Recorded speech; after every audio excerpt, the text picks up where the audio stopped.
Now we'll turn to the skill of leading meetings. Because, meetings are expensive. When we are there and we have multiple people sitting around the table, all of that time is being multiplied by the number of people who are around that table. And therefore, we have to use them well. I'd like you to think about some really great meetings that you've been a part of and try and think just for a moment, what is it that makes them great? Similarly, you can think about some lousy meetings that you've been to. What is it that makes them a waste of time? I certainly know that, what meetings and groups of people coming together are good for. There's some things that they're really good at. They're really good at briefing and informing people en masse. You can talk to a lot of people all at the same time if they're all in the same room. Trying to do that by email is, if it's just passing information, then it's okay. But if it's something that has an element of feeling or emotion about it, or you maybe want to get some feedback, then actually a face-to-face meeting where you can talk to a bunch of people at the same time is a good use of a meeting. So is brainstorming, where you are trying to gather a lot of different ideas and you want people to bounce off of one another's ideas. So brainstorming is also a very good use of a meeting. Meetings are also good for collecting opinions and trying to hear what your team think. Or it may be that you want to share different ideas, either from the front, you as the leader, but maybe other people have ideas that they want to share amongst the group. Meetings are also a useful way of adding weight to an issue or increasing the pressure on accountability. Are you going to do it? All of these people are going to be watching. What meetings are not good at? They're not good at things like writing policy or possibly even monitoring a person or a team's activity necessarily. So let's think about these, the process of leading meetings. Well, it starts with really understanding the purpose. The chair of the meeting, they have to make sure that all of the business is completed. They have to make sure that there is a correct balance of the right people around the table. They have to make sure that the difficult people around that table are managed well. And they have to make sure that meetings start and end on time and that everything is properly recorded. Usually that involves appointing a minute taker. Then there comes to preparation for the meeting. Well, you have to think about why you're having this meeting. Can you really justify its expense? What is the result that you are hoping to get at the end of this meeting? Are you looking for understanding amongst the people? Are you looking for agreement amongst the people? Are you hoping to come away with a decision, or that people feel that they really own a particular decision? Often there needs to be some sort of an agenda.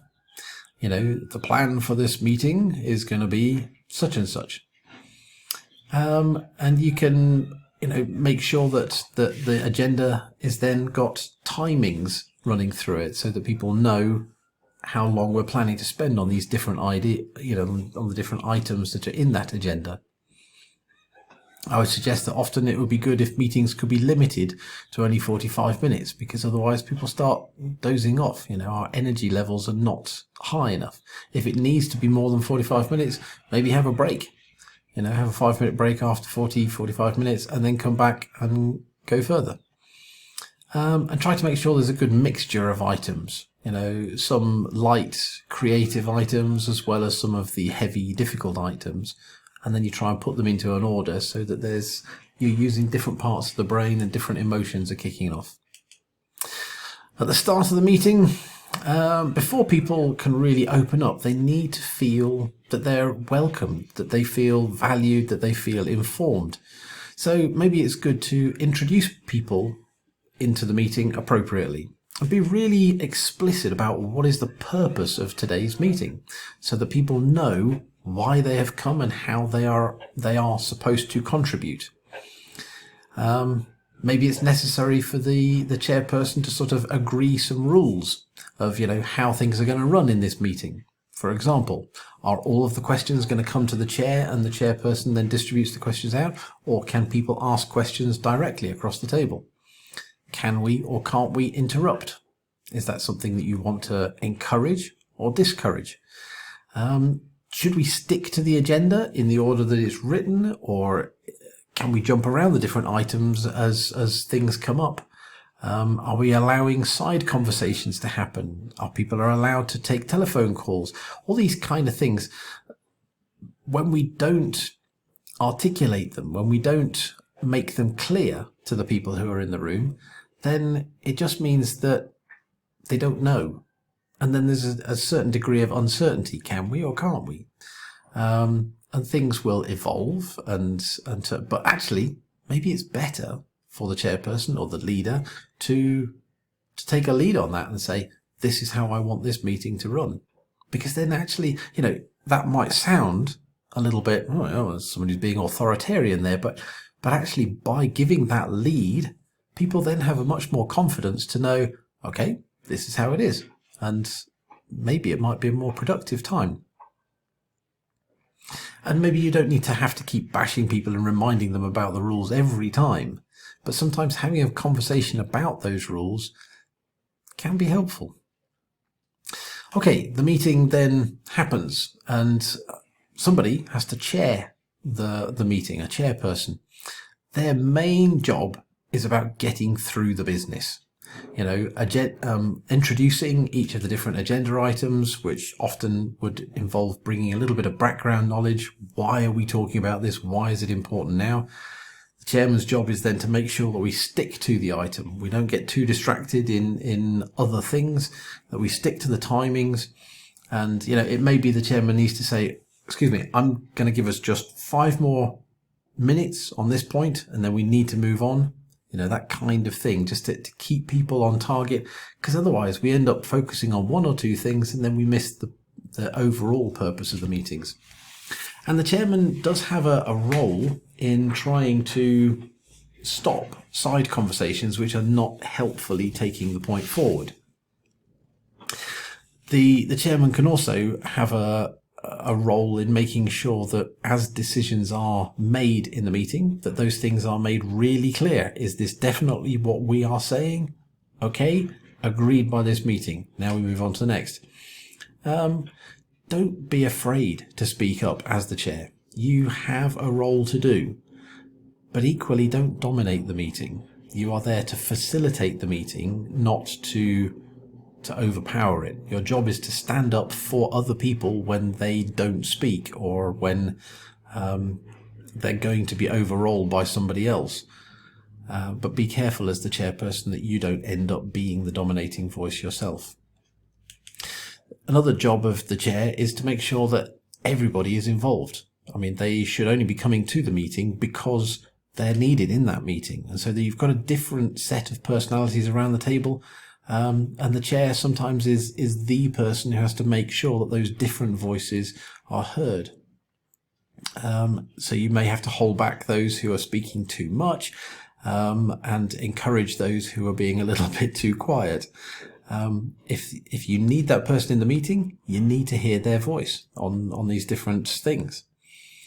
Sometimes you may need to encourage people out of their comfort zone.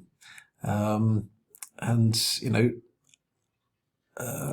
may also have a role of being the peacekeeper and making sure that people don't interrupt one another, and so forth. So your job is to make sure that there's a good balance of everybody's voices in the room. And then coming to decisions. It may be that you need to make sure that you're keeping notes as you go. How did we get to this decision? What was the decision that we actually took? You have to make sure that the minutes are correct. Even if you don't write the minutes, you have to pass them as being, this is what I remember of the meeting. So it may be that you need to keep notes as you're going. As the chairperson, as you're approaching a decision, it's important that you help to focus the decision on the target, and that as the decision seems to be coming close, you make sure that this is what we think, not just one or two dominating voices? Have we looked at other options? Have we considered more widely and chosen the best, or did we just jump for the first thing that was said? Your role may well be to praise good process and to discourage poor decision-making processes. And also sometimes it may be that you need to remind people, okay, this is what we have agreed. And you may need to sort of remind them how they need to handle decisions that they may not like, they may not agree with in the meeting, but when they walk out the door, we have agreed this. That is another part of the role of the chair. Of course, you also have a role of dealing or managing some of the difficult people. Maybe that's about reminding people of the rules. Certainly it's about being firm and consistent. Maybe a couple of people get into a sort of a heated discussion, and sometimes you need to bring that to a close and say, look, okay, let me summarize your point. Let me summarize your point. What does everybody else think about this? Sometimes you need to shut down those hot topics which are just taking too much time, and it's going to detract from all the other things that we need. It may be that one person just keeps on repeating their perspective, and you need to say, I think your point has been heard. Now we need to hear from some other people.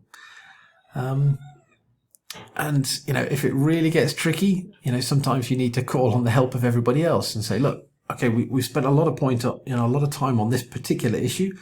Do other people want to spend more time on this discussion, or do we need to move on to the next item? And in that way, you can gain support from the other people in the room. And of course, your role as chair involves reviewing, at the end, making sure that people have a chance to feed back into the process of the meeting. How did you feel the meeting went? What are some of the lessons that we've learned from this meeting? What should we do differently in our next meeting? It's about sort of analysing what has gone on, and you as the chair can then try to summarize that learning to say, okay, this is what we're going to do differently next time. And then after the meeting, of course, there are going to be minutes drawn up and follow-up action points. And sometimes that actually should be two different processes, but your job as the chair is to make sure that they both happen and that the action points are indeed followed up before the next meeting comes even close.